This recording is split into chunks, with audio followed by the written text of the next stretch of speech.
Hello, hello. We are starting chapter 2 today, starting with lesson 2.1, which is all about patterns and inductive reasoning. So the first thing you need to know is inductive reasoning is reasoning based on patterns that you observe. So you've probably worked a lot with patterns. My second grader is working on patterns right now.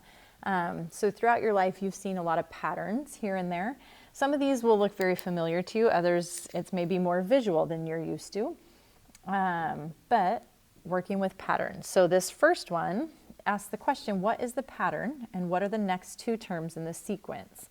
So if you look here, to get from 3 to 9, or 9 to 27, or 27 to 81, we're asking the question, how can we get there? What am I doing to the one number to get to the next one? That might be multiplication, it might be division, it might be addition, it might be subtraction, it might be a combination of the two. Maybe you see this one already. This one, if we multiply by 3 each time, we will get to the next term. So for a pattern, all you need to tell me is times 3. Okay. So then our next two terms, 81 times 3 is 243, and 243 times 3 is 729. Okay, so that's numbers. But sometimes they're also going to do shapes and things like that. You'll have to bear with me a little bit with what my shapes look like because I'm not an artist. But if you look here, what's happening, each term has a circle with some polygon inside of it. And you want to be as specific as you can in your description of the pattern. If you look, this first one has a triangle, then it has a square, then it has a pentagon. Okay, so each time it's a polygon and you're adding one more side to it. So I would say it's a circle with a polygon inside with one more side than the previous term. Okay, so when they ask you for the next two terms here, you're just going to draw a picture. Let me zoom in a little so I can have a little more space. Try to make it as true to size as you can, but it's not a big deal if it's not exactly the same size. So a circle and a circle. This one will have a hexagon, 6-sided figure. Again, not an artist.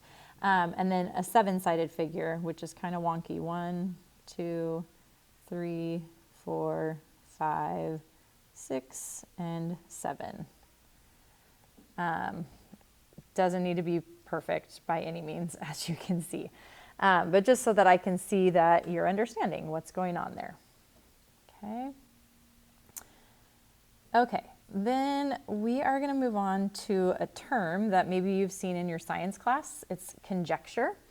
And if you make a conjecture, it's basically an educated guess is really what you're doing. It's a conclusion that you're reaching using inductive reasoning. So based on what patterns you're seeing, you're saying, I think this will happen next. We don't know, okay? It's a conjecture, but we think, all right? So if you look here, it says, look at the circles below. What conjecture can you make about the number of regions 20 diameters would form? Okay, so in this first picture, there is one diameter. Well, for that one diameter, we have 2 separate regions. So one diameter is giving us 2 regions. Look at the next picture. You have 2 diameters. Remember, diameter goes all the way across. And we end up with 1, 2, 3, 4 regions. Okay, if you look here, there are 1, 2, 3 diameters. And we have 1, 2, 3, 4, 5, 6 regions. Okay, so the idea is you're looking for a pattern. We went from 1 to 2. We went from 2 to 4. We went from 3 to 6. What's happening every time? The pattern is that you are just doubling the number of diameters and you get the number of regions. So if the question is asking, 20 diameters will make how many regions? You would just go 20 times 2, and you would get 40 regions. Okay, so our conjecture is that we will get 40 regions if we keep going with this pattern. Okay. Example 3. This one, it says, be sure you gather plenty of data. You can't just say, like, I tried one thing and now, oh, this is my conjecture, because maybe you can add the same thing or multiply by the same thing to get to the next term, but then what about the term after that or the term after that?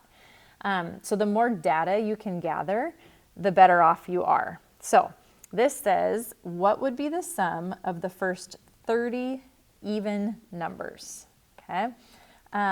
So if I have one term, that means I have one even number. Well, the first even number is 2, and there's nothing to add to it because there's only one. So our sum is 2. Okay. What if I have 2 even numbers and I take the sum? Well, that's going to be 2 plus 4, which is 6. What if I have 3 even numbers? 2 plus 4 plus 6, and I get 12. Okay, what if I have 4 even numbers? 2 plus 4 plus 6 plus 8, I get 20. Okay, so here's our data.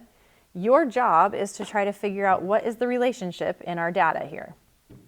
And some of you might see it right away, and others of you, maybe it doesn't come as easily, but you just need to play around with it a little bit. So if you look, you can see that the number 2 is 1 times 2, right? So it's the term number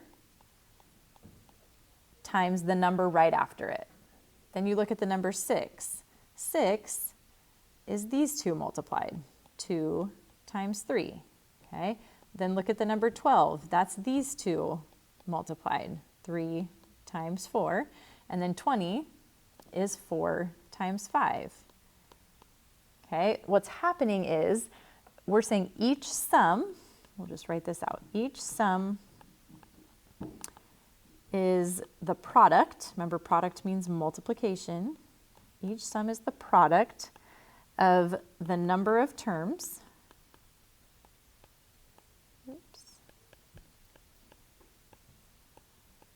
And the number of terms plus 1.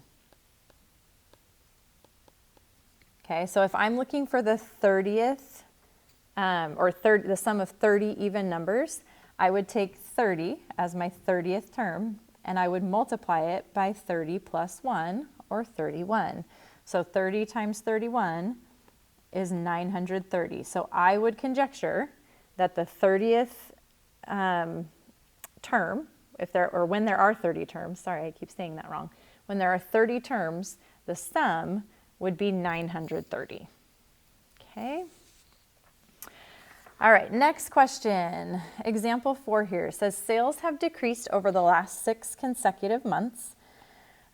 Make a conjecture about May. So if you look at this, we're saying, based on what we're seeing, what would you expect for the month of May, right? November, December, January, February, March, April, May.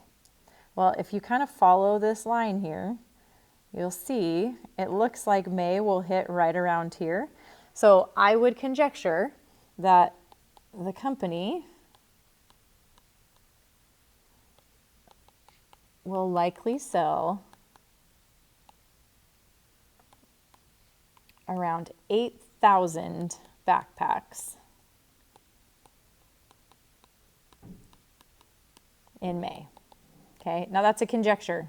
We don't know it. We don't have the numbers for May yet, but that's the trend that seems to be happening. Okay, and not all conjectures are true, so that's why we want to test them a lot.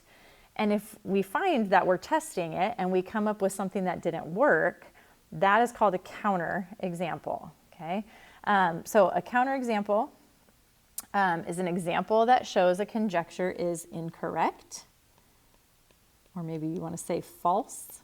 Okay, if a conjecture is false.